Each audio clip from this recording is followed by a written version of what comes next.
ముఖ్యంగా ఇవాళ జరిగిన లేటెస్ట్ సంఘటన కాబట్టి చెప్తున్నా.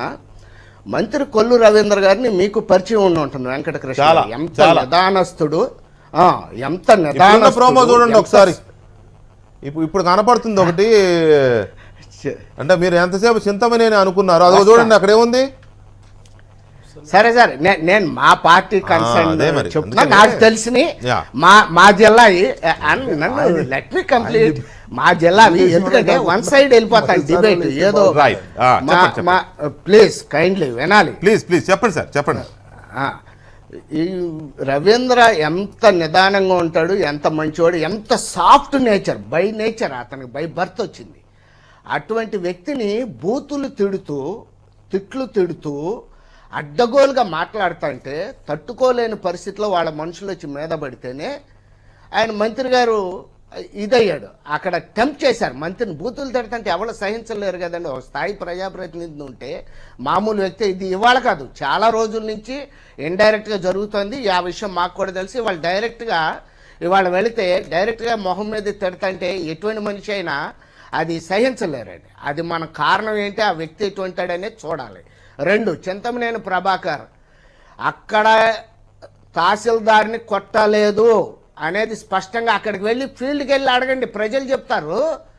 అక్కడ ఆ అమ్మాయి కాస్త ఓవర్ యాక్షన్ చేస్తే అక్కడ ప్రజలు తిరగబడి ఆ అమ్మాయి మీద పడితే ప్రభాకర్ వెళ్ళి కింద వాళ్ళందరినీ పక్కది విడదీసి ఆ అమ్మాయికి చెయ్యి అందించి పైకి లేపడానికి ప్రయత్నం చేశాడు.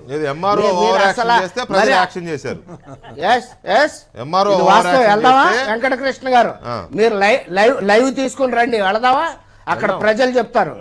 మాకు తెలుసు ఇక్కడ వనజాక్షి ఎవడో ఏంటి మాకు తెలుసు, ప్రభాకర్ ఎటువంటి తెలుసు. మీరు కొన్ని అవాస్తవాలను మరి అడ్డగోలుగా చేయొద్దు, మరి అడ్డగోలుగా ప్రచారం చేసి రాజకీయం చేసింది. ఆ ఎంఆర్ఓ గారు గన్నవరం శాసనసభ్యుడు వంశీ గారికి బంధువు. వంశీ గారితో మధ్యవర్తిత్వం చేసి కేసు విత్డ్రా చేపిస్తారు మీ నాయకులే. ఇప్పుడు ఎంఆర్ఓ గారు కేసు విత్డ్రా చేశారు కాబట్టి ఎంఆర్ఓ గారు ఓవర్ యాక్షన్ చేసినట్టుగా మీరు అలా అనడం కొంచెం వంశీ మధ్యవర్తిత్వం కూడా చేయాల. వినండి, వంశీ మాట కూడా అమ్మాయి వెళ్ళ తెలుసా తెలవదు. రాంబాబు గారు కొంచెం మీరు కీప్ క్వైట్. రాంబాబు గారు కొంచెం మీరు కీప్ క్వైట్. మీరు రన్నింగ్ కామెంటరీ మానాలి. మీరు అంతసేపు అడ్డగోలుగా మాట్లాడారు, నేను మాట్లాడానా? ఓకే చెప్పండి, మాట్లాడాలని మాకు నోరు ఉంది. చెప్పండి సార్ చెప్పండి. రాజేంద్ర ప్రసాద్ గారు చెప్పండి. మీకు నోరు లేదు. హైదరాబాద్ లో ఏసీ రూమ్ లో కూర్చుని ఏందా నోరు ఉందని ఇష్టం వచ్చినట్టు మాట్లాడతా. వినండి మీరు కృష్ణ గారు, కోసేయటం కాదు.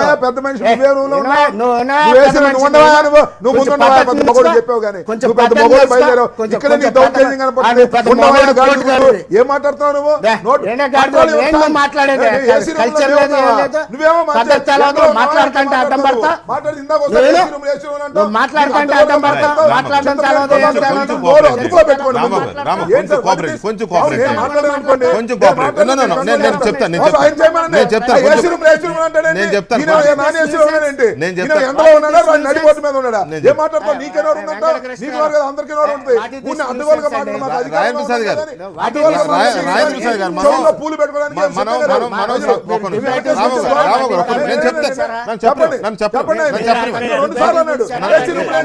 బాధ అనిపించింది.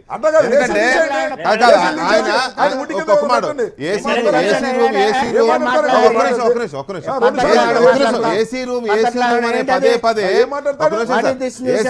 పదే పదే మీరు హైదరాబాద్ స్టూడియోలో ఏసీ రూమ్ ఆయనకే చెప్తున్నా. రాయప్రసాద్ గారు, మీరు పదే పదే హైదరాబాద్ స్టూడియోలో ఏసీ రూమ్ లో అని మీరు పదే పదే అనడం, ఉయ్యూరులో మీ ఇంట్లో ఏసీ లేవేమో నాకు తెలియదు, మీరు ఉయ్యూరులో మీ ఇంట్లో ఉండలేండి. నేను చెప్పేది ప్రజల మధ్యన ఉండటం, హైదరాబాద్ లో ఉండటం గురించి చెప్తున్నా. వెంకటకృష్ణ గారు, నేను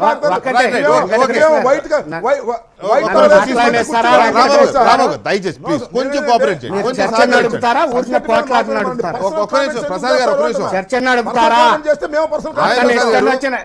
అతను ఇష్టం వచ్చినట్టు మాట్లాడాడు. అతను అతను ఇష్టం వచ్చినట్టు చంద్రబాబు నాయుడు గారు వాళ్ళు కాదు. కొట్టేశారు, మీరు కూడా- MRO వాళ్ళు మీరు కొట్టేశారు, ఆగవయ్యా, నేను మర్యాద మాట్లాడి నేను కామెంట్ నాకు చేశానా? చెప్పనివ్వండి. అసలు మీరు- లైవ్ మీరు- మీరు చెప్పదలుచుకున్నది అతని తరం వచ్చినప్పుడు అతను మాట్లాడాడు. కరెక్ట్ నా తరంలో నేను మాట్లాడతా. రాజేంద్ర ప్రసాద్ నాకు గారు కంప్యూటర్ మీరు అయిన తర్వాత చెప్పదలుచుకున్నది మాట్లాడుకోమనండి. మీ టర్మ్ నిర్ణయించడానికి ఏంటో ఒక running మోడల్- commentary.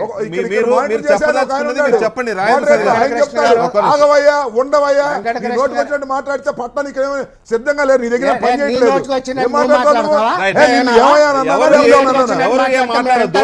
లేదు. దయచేసి నోటికి ఆగవయ్యా, వచ్చినట్టు చెప్పవయ్యా, మాట్లాడండి. నిన్ను అల్లే ఏంటి? అంతకన్నా చాలా అనగలం. నోటికి మర్యాద వచ్చింది మాట్లాడుతున్నారు. నేర్చుకోవాలి. నోటికి వచ్చింది మాట్లాడకుండా మర్యాద ప్రజలకు ఏది అవసరం? నేర్చుకోవడం నేర్చుకోవాలి. ప్రజలకు ఏది పైగా అవసరం నువ్వు అది టీచర్వి, నువ్వు పిల్లలకి నోరు చెప్పినట్టు చెప్తే వేసుకుని ఇంటానికి సిద్ధంగా ఉన్నావా?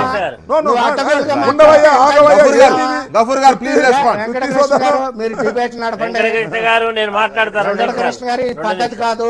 నీ డిబేట్ పద్ధతి నడపండి. తప్పింది నువ్వు. ఆయన చెప్పేది ఆయన పద్ధతి వినపడింది. నువ్వు. నువ్వే పద్ధతి తప్పింది అది మాట్లాడతావు. మనం నువ్వేమయ్యా అంటావు, నువ్వేంటయ్యా, నువ్వే నోటికి మాట్లాడేంటి? వచ్చినట్టు ఇవాళ దగ్గర మాట్లాడతావు. స్టూడెంట్స్ అనుకున్నావు ఏంటి? నువ్వు అసలు టీచర్ అయితే పిల్లలకి ఇంత చెప్తావు. బాబు చెప్తే అలాగే ఏంటి? మాట్లాడతావు. మీ ఇద్దరి మధ్య మీ రెండు పార్టీల మధ్య మీ రెండు పార్టీల మధ్య చెప్తావు ఏంటి? వెంకటకృష్ణ గారు ఒక్క నిమిషం సార్. వెంకటకృష్ణ వెంకటకృష్ణ గారు గారు ఎవరండి? ఆగండి సార్. వెంకటకృష్ణ గారు. ఎవరండి ఈయన అంటే ఆయన ఒక ఎమ్మెల్సీ, మీరు ఒక నాయకుడు. ఎవరండి ఈయన అని మీరు అనకూడదు, ఆగవయ్యా అని ఆయన అనకూడదు. దయచేసి పరస్పరం గౌరవించుకుంటూ విమర్శించుకోండి. తప్పదు. గౌరవించుకుంటూ విమర్శించుకోండి. రైట్. రమణారెడ్డి గారు ప్లీజ్ రెస్పాండ్. ఒక్క నిమిషం. రమణారెడ్డి గారు ఆయన వెంకటకృష్ణ గారు మీరు ఇక్కడ లెఫ్ట్ రాజేంద్ర కంప్లైంట్. ప్రసాద్ గారికి మా సోదరుడు అంబటి రాంబాబు గారికి ఇద్దరికి ఒక నిమిషం రాజేంద్ర ప్రసాద్ గారు రాజేంద్ర మీరు ప్రసాద్ వెళ్ళిపోవడం గారు ఒక నిమిషం ఆగు. వద్దు. ఉండండి. రాజేంద్ర ప్రసాద్ గారు ఉండండి. ఒక రమణారెడ్డి గారు ఆగండి. ఒక్క నిమిషం ఆగండి. కంట్రోల్ చేస్తాను. ఆయన ఆగండి సార్. కంట్రోల్ చేయకపోతే నేనే వెళ్ళిపోతాను. ఇక్కడ రాజేంద్ర ప్రసాద్ గారు స్టూడియోకి వచ్చావు. రైట్ రాజేంద్ర ప్రసాద్ గారు దయచేసి ఒక మాట వినండి. ప్లీజ్ మీరు కోఆపరేట్ చేయాలి. ఆయన ఎక్కడ బయట ఉన్నారు, మీరు మనం స్టూడియోలో ఉన్నాం. ఆ గ్యాప్ ఉంటుంది. దయచేసి ఒక మాట నాకు చెప్పనివ్వండి. నా మాట వారికి వెళ్ళనివ్వండి. నేను కంట్రోల్ అవుతున్నప్పుడు అదే అసహనం కాదు. రాజేంద్ర ప్రసాద్ గారు అక్కడ దయచేసి రాజేంద్ర ప్రసాద్ గారు కానీ ఇక్కడ ఒక్క నిమిషం. రాంబాబు గారు దయచేసి ఆయన ప్రజలకు చెప్పేది అసహనాన్ని అడ్డగోలు చూపించొద్దు. వాదన. రైట్. ఆ వాదనలో ఒక్క నిమిషం. అసహనాన్ని ముందు ఆయనకు ఒక మాట చెప్పనివ్వండి. నేను ఒక మాట చెబుతా. ఆయన నేను ఆపుతాను, నేను మిమ్మల్ని కంట్రోల్ కూడా ఏమన్నాడు? అన్ని- అయ్యి ఎందుకు వేస్తారు, ఇయ్యి ఎందుకు వేస్తారంటే ఆయన చెప్పినట్టు చంద్రబాబు నాయుడు గారు లేదు, చెప్పినట్టు లేదు, అట్లా ఎందుకు స్టూడియోలో వేస్తారు? టీవీలో చెప్పినట్టు వేయాలని అంటారా? మేము చూసింది మేము అబ్జర్వేషన్ మీరు చేస్తాం చెప్పినట్టు కానీ చేసుకుంటే మేము చూసింది మేము అబ్జర్వేషన్ కూర్చున్నావా? చేస్తాంలే కానీ రాజేంద్ర ప్రసాద్ గారు దయచేసి నా రిక్వెస్ట్ కూడా మీకు వెంకటకృష్ణ గారు రైట్ ప్రసాద్ గారు మీకే మీరు చెప్తున్నా. వేసే నేను వెంకటకృష్ణ గారు మీరు వేసిన దానికల్లా అంగీకరించాల్సిన అవసరం లేదండి. నాకు ఆ స్వేచ్ఛ ఉంది, మీరు నాకు ఆ freedom ఉంది.